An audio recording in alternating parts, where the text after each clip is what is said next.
বিয়ের আসরে বরের বড় ভাইয়ের জুতা চুরি কেন্দ্র করে বিয়ে লন্ডভন্ড। কেন এই ঘটনা ঘটলো তাদের মুখ থেকেই জানার চেষ্টা করব। চলুন দর্শক।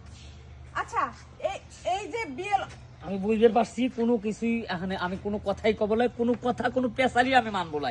এই বিয়ে আমি করবে দেবো না। এই বিয়ে আসর থেকে আমি আমার বাইকে নিয়ে চলে যাচ্ছি। আপনি কি এই যে বরের বড় ভাই? আমি বরের বড় ভাই। আপনার জুতা চুরি হয়েছে? আমার জুতা চুরি হয়েছে মানে কি? একবারে চুরি হয়েছে, দেখেন যে খালি পায়ে আছে। আপনি বুঝতেছেন না যে বাড়িতে আমি আমার বাইকে বিয়ে দিচ্ছি, সম্মানের সহিত বিয়ে দিয়ে আমি নিয়ে যাব, সেই বাড়িতে না আমার কথা আমি কারো কথা শুনবো নয়। আমার এক কথা এক জবান। আমি এই বাড়ির বিয়ে করাচ্ছি না আমার ভাই। কেন? যে একটা জুতার লোভ সামলাইতে পারে না। কে রে? আমি তো বরের বড় ভাই, আমার একটা সম্মান আছে, আমার একটা ইজ্জত আছে।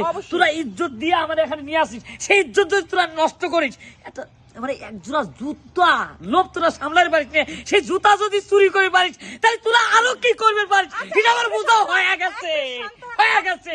কিসের সাধ্য? কোন সাধ্য?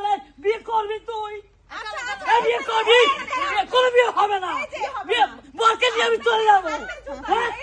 আচ্ছা ভাইয়া, এই যে আপনার জুতা তো চুরি হয়েছে বুঝলাম, কিন্তু এই যে বরের হাতে জুতা, এই যে যারা বর পক্ষ আছে সবার হাতে জুতা, কি কারণে এটা? ভয় পাচ্ছে, কারণ জুতার দাম আছে রে ভাই। আমরা তো যে সেই পরিবারের সাবাল নয়। আমার এক জোড়া জুতার দাম 50 থেকে 60,000 টাকা। সামের জুতা অরিজিনাল দাম। এই দেখেন বাড়ি বাংলার হাত ফিলায়। এই জুতা যদি চুরি হয় তাহলে এই জুতা হাতে নিয়ে কি করবি? আচ্ছা ভাইয়া একটু শান্ত হন, আমরা একটু বরের সাথে কথা বলার চেষ্টা করি। আপনি একটু এই সাইডে আসুন প্লিজ। আচ্ছা ভাইয়া, আজকে তো আপনার বিয়ে, অসম্ভব কার্যকলাপ হচ্ছে। বিয়ে করতে রাজি না? আপনি কি এই কারণে শুধুমাত্র এই বিয়ে মানে বিয়ে বাড়িতে জুতা চুরি হয়েছে এই কারণে বিয়ে ভেঙে দিয়ে চলে যাবেন? আসলে মূল কথা হচ্ছে রাজি না, আমি রাজি। আর বিয়ে বাড়িতে এইসব টুকটাক হয়ে থাকে, কিন্তু হয়তো আমার বড় ভাইয়ের কাছে এটা মাইন্ডে অনেকটা লেগেছে। আর যত বড় ভাই আমার অভিভাবক, এখন উনি যে ডিসিশন নেবে ওই ডিসিশনে আর কি আমি আমার মত। কেন তোর মাইন্ডে লাগে নাই? তুই জুতা হাতে নিছু কিসের জন্য? মাইন্ডে অবশ্যই লাগছে। আপনি এত চিল্লাচিল্লি করেন কিসের জন্য? হ্যাঁ আচ্ছা আমি চিল্লাবো নয়, চিল্লাবেন আপনার। চুরি তো আমার হয়েছে, আপনার তো হয় নাই। আমি তো চিল্লাবো, কারণ আমার সম্মান গেছে, আমার ইজ্জত গেছে। একটা চোর বংশে, একটা চোর বংশে বিয়ে দিচ্ছি, আমার ভাইকে চোর বংশে বিয়ে দিচ্ছি। হ্যাঁ হ্যাঁ, আমরা একটু কোন পক্ষের সাথে কোন আপনি কোন আপনি পেশাল, আপনি পারেন, আমি পেশাল শুনবো নয়। এখানে এই যে তার জুতা মানে চুরি করছে, এইটা সে ই করতেছে। এখন আচ্ছা, জুতা কে চুরি করছে? চুরি করে মনে করে আমি চুরি করছি, যেহেতু আমি কোনার ভাবি। এখন শালা সম্বন্ধী তার বউ যদি থাকে, শালি থাকে, ছোট ছোট শালিরা থাকে না, তারা তো মজা করে জুতা চুরি করে, তাই না? তো উনি যদি বলে ভাই হয়, তাই না, আমাদের বিয়ে, তাহলে আমি না হয় দুষ্টুমি করে লুকায় রাখলাম। এটা কি চুরি বলে?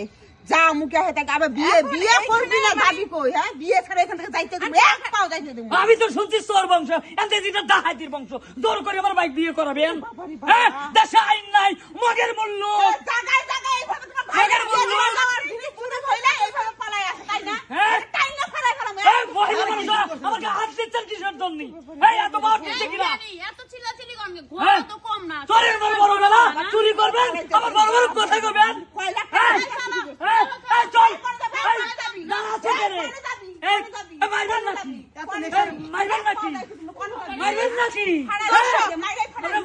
পুরাই আমার মানে আমার অবস্থা পুরাই। চল চল, এইখানে আমি থাকলে পুরো শীঘ্রই পাগল হয়ে যাবে। এখানে মানে এমনই একটা ঘটনা ঘটেছে। আসলে এই জুতো চুরি করে নাই, বিয়ে বাড়িতে এরকম দুষ্টুমি ফাজলামি করাটা স্বাভাবিক, কিন্তু এই মানে বরের ভাই এটা কোনোভাবেই মেনে নিতে পারতেছে না।